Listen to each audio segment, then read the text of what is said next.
This is the Shark Never Change air purifier, and today I'm going to be talking about how to clean the filters and what it really means for it to be a never change. My name is Julianne and this is Jules Picks. So the Shark Never Change, this is the largest size that is good for bigger areas and larger homes, if you will. And you obviously aren't never going to have to change the filter.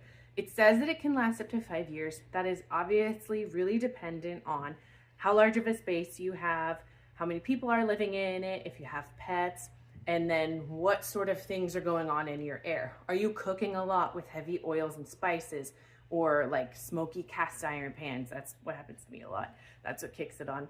Are you burning candles? I did a YouTube short on this filter and showed that how lighting a scented candle can like kick down the air quality super fast. So make sure you go and check that out if you'd like to see it. It's at 93% because I just cooked some bacon, so it's slowly making its way back up. But I found that lately it isn't getting back to 100% as quickly as it has in the past, so I know that it's time to change it. So again, the never change, it really means up to 5 years, which if you do the math and look at the different filters that are available, it's way more cost effective than many of the other air purifier brands. I have some air purifiers in my house that I have to change the filter every 3 to 6 months, and the price of that can really add up. So it's just something that you need to take a look at for your lifestyle and your budget and see what's most important for you.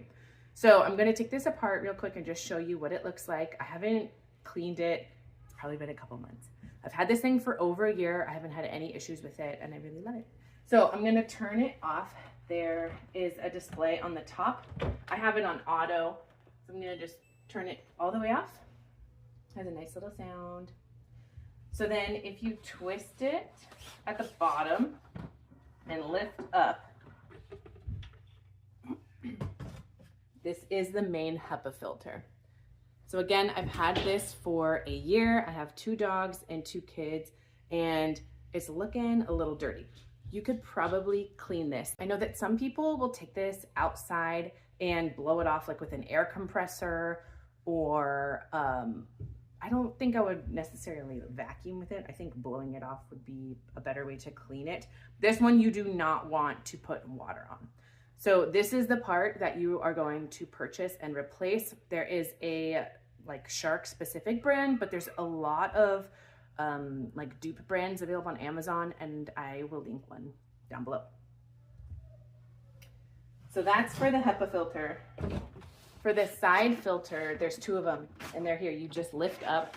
You can see these ones are really dirty. Don't judge me. So this one I'm just going to vacuum, but you can use water on this as well. My Tinco vacuum, you just go through like this.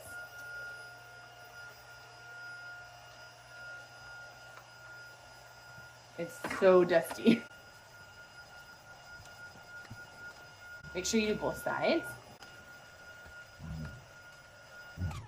It's already a lot better. So I will go ahead and clean this with water. The more that you keep up on cleaning your pre-filters, the longer your HEPA filter will last. So if you want this to last up to 5 years, you really need to stay up on the maintenance of the pre-filters. One last thing that I want to mention is up on the top. So I'm gonna vacuum this area too. And then if you look in between all of these crevices, it gets really dusty. So vacuum all of those areas. There's this circular slot in here that you can put like an odor disc that it comes with. I choose not to use that. I don't think that there's any issue with not having one in there. The ones that it comes with and the ones that you buy have artificial fragrances in them, and I do not want that going through my home, especially with seeing how when I lit a scented candle, the air quality decreased. So it's almost like it's making your filter work even harder. So I just want you to think about that. I don't think that there's any problem with not having one in. It's just in the area where the air flows out, so it's just going to spread that scent throughout your home. If you don't have any issues with fragrances, go ahead and use it, but just keep in mind that it might make your filter work harder and therefore make it so that you have to replace this HEPA filter even faster. So there's that. I hope that answers some of the questions that I've been getting on my YouTube short about this air filter. I love it so much, And it comes in a couple different sizes and colors, so be sure to check it out in the description.